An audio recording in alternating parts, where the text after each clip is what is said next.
Специално за читателите на Social Evonet. Пред мен е Васил Точков, Клокси, който току-що приключи своята лекция. Здрасти! Здрасти! Би ли казал нещо повече за твоята лекция?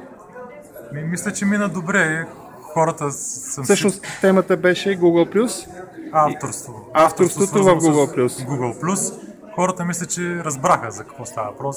Надявам се да съм ги убедил да си вържат авторството и да започват да градят авторитет на своите профили, брандове и така нататък.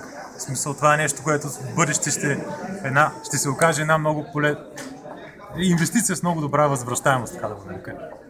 Бизнеса знае ли за предимствата на Google+? В България, според мен, в България конкретно? В България не. В България още хората са във Facebook, въпреки че тенденцията в чужбина е всички да...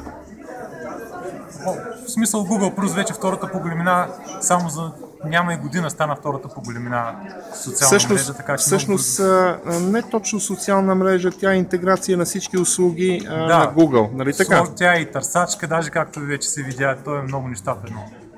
Някакъв съвет към тези, които прохождат към Google+, някой източник, от който могат да черпат по-полезна информация?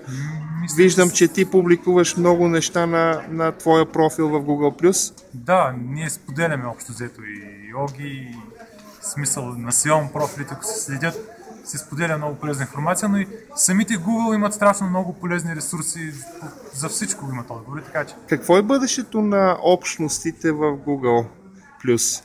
Google+, общностите, които се тези създават. новите, които се появиха. Точно така.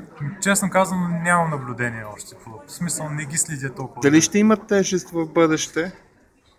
Зависи дали са публични или не. Много са факторите, да. Благодаря ти много. Успешен ден ти желая.